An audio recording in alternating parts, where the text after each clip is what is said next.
De forma quase invisível, há algo que age de forma discreta, mexendo nos rumos das pessoas sem que elas percebam. Muita gente nem imagina que está sob a influência de uma entidade antiga que silenciosamente exerceu seu poder no passado e ainda afeta muita gente nos dias de hoje. Estou falando do espírito de Jezabel, que deixou sua marca ao influenciar pessoas lá atrás e ainda mantém esse controle até hoje. Pode parecer estranho, no entanto, é verdade. Jesus advertiu a congregação sobre a necessidade de estar atenta às ideias enganosas, artimanhas e comportamentos desviantes associados ao espírito de Jezabel. Em Apocalipse 2, 20 e 21, Jesus expressou sua preocupação. Contudo, tenho contra você uma queixa. Você tem permitido que essa mulher, Jezabel, que se diz profetiza, faça meus servos se desviarem. Ela os ensina a cometer imoralidade sexual e a comer alimentos oferecidos a ídolos. Dei a ela tempo para que se arrependesse, mas não quer se arrepender de sua imoralidade. Jezabel personificou uma influência maligna e controle, termos que hoje carregam um peso de insulto profundo, refletindo a aversão associada à figura bíblica. O nome Jezabel está tão profundamente vinculado a essas conotações negativas que é uma raridade alguém escolher batizar seu filho com tal nome nos tempos atuais. No vídeo de hoje, exploraremos as complexidades da intrigante história da rainha Jezabel, cuja influência desempenhou um papel vital na queda da nação de Israel, manipulando de maneira significativa as ações de seu esposo, Acabe.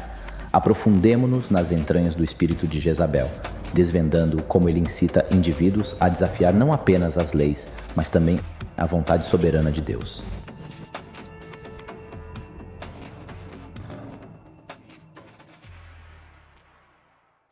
Retrocedamos ao cenário vibrante de Israel, desvendando os elementos que conferiram a Jezabel uma importância crucial nas páginas dos primeiros reis.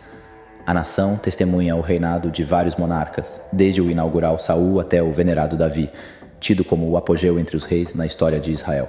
Após a morte de Davi, Salomão, renomado por sua sabedoria, assume o trono. Entretanto, com o falecimento de Salomão, a nação divide-se em dois reinos, o do norte, chamado Israel, e o do sul, denominado Judá. A paz torna-se uma relíquia escassa em Israel após essa divisão. A maioria dos monarcas que governa durante esse período conduz-se de maneira ímpia, ignorando a orientação divina, entregando-se à adoração de outros deuses, mergulhado na idolatria e desviando o povo. A situação atinge seu ápice com a ascensão de Acabe ao trono, ganhando a reputação de pior rei na história de Israel, amplamente devido à influência deletéria de sua esposa ímpia Jezabel. Permita-me pintar um retrato mais vívido de Jezabel, de modo a compreendermos plenamente o espírito que a acompanha. Jezabel, filha de Etbaal, surgiu em uma época em que seu pai, rei e sacerdote do deus idólatra Baal em Tiro, protagonizou atos atrozes, incluindo o fratricídio para assumir o trono. Lastimosamente, Jezabel herdou os traços sombrios de seu progenitor, emergindo como uma figura guiada pelo desejo de poder, cruel e uma assassina impiedosa que perseguia obstinadamente seus próprios caprichos. A criação sob um pai ímpio exerceu uma influência marcante em seu caráter. Em busca de uma influência ainda maior, Acabe uniu-se a Jezabel, que introduziu centenas de sacerdotes de Baal em Israel. A dominação de Jezabel sobre Acabe era tão manifesta que ela emergiu como a mestra e controladora de seu esposo, um homem notoriamente frágil. Baal, uma divindade proeminente em Canaã e Fenícia, estava associada à fertilidade, sendo acreditado por trazer frutos da terra e facilitar a concepção de crianças. No entanto, a adoração a Baal envolvia práticas de sensualidade e prostituição ritualística, culminando até mesmo em sacrifícios humanos, como condenado em Jeremias 19, versículos 5 e 6. Construíram lugares de adoração a Baal e lhe queimaram os filhos como sacrifício. Jamais ordenei tamanha maldade, nunca me passou pela mente.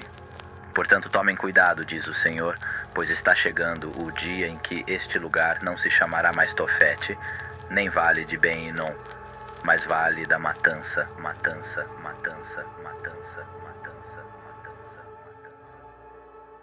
Jezabel, conhecida por seus atos malignos, perpetrara uma ação terrível ao ordenar a morte de todos os profetas de Deus. Seu intenso ódio por Deus a impulsionou a orquestrar sozinha essas execuções, demonstrando uma crueldade sem igual.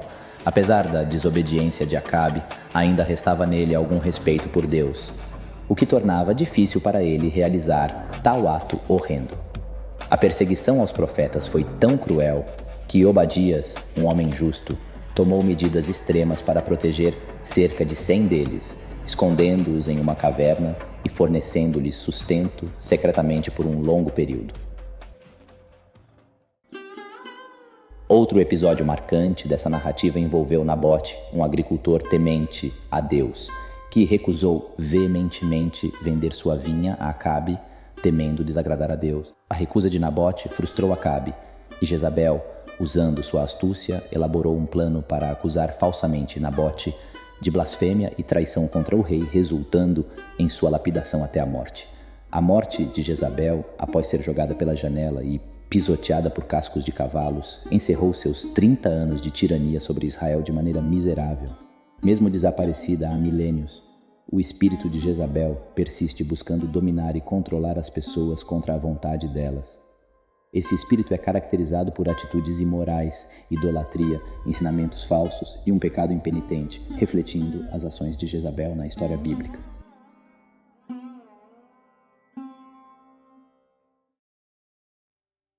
O sábio conselho de Provérbios 13, versículo 20, adverte sobre a importância de escolher bem as companhias para não seguir por caminhos prejudiciais.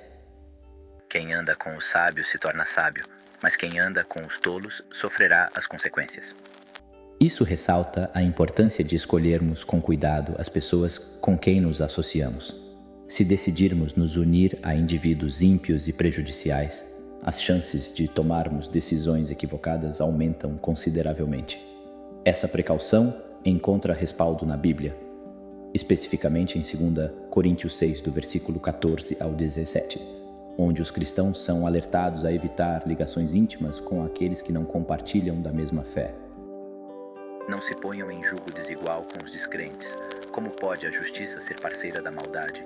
Como pode a luz conviver com as trevas? Que harmonia pode haver entre Cristo e o diabo? Como alguém que crê pode se ligar a quem não crê? E que união pode haver entre o templo de Deus e os ídolos? Pois somos o templo do Deus vivo. Como ele próprio disse, habitarei e andarei no meio deles. Serei o seu Deus, e eles serão o meu povo. Portanto, afastem-se e separem-se deles, diz o Senhor. Não toquem em coisas impuras, e eu os receberei. Essa abordagem destaca a necessidade de escolhermos cuidadosamente nossas companhias. Ao nos unirmos a indivíduos que não compartilham nossas crenças, corremos o risco de tomar decisões equivocadas. Assim como a justiça e a iniquidade não se misturam e a luz e as trevas são incompatíveis, tentar combinar Cristo com o mal é uma empreitada fadada ao fracasso. Crentes e descrentes são como óleo e água, não se misturando. Além disso, compreendemos que o espírito de Jezabel é uma força poderosa e sinistra capaz de causar danos invisíveis na vida de indivíduos, comunidades ou organizações. No entanto, a segurança e fortaleza dos crentes reside no poder de Deus, que nos é concedido por meio de Jesus Cristo. Esse poder transcende qualquer força no mundo, inclusive o espírito de Jezabel, conforme afirmado em 1 João 4,4. Filhinhos, vocês pertencem a Deus e já venceram os falsos profetas, pois o espírito que está em vocês é maior que o espírito que está no mundo. Com determinação, acredite que a liberdade em todas as áreas da sua vida é uma promessa realizável em nome de Jesus. Ao invocar o nome poderoso do nosso Senhor, você quebra as correntes que tentam aprisionar e manipular. Que a sua jornada para a liberdade seja marcada por uma paz profunda e uma vitória duradoura, pois em Jesus encontramos redenção e a força para resistir a qualquer influência contrária à vontade de Deus. Que a graça divina continue a guiar, proteger e capacitar, permitindo que você trilhe um caminho de libertação e plenitude, onde o Espírito de Deus brilha intensamente, dissipando todas as sombras e influências adversas.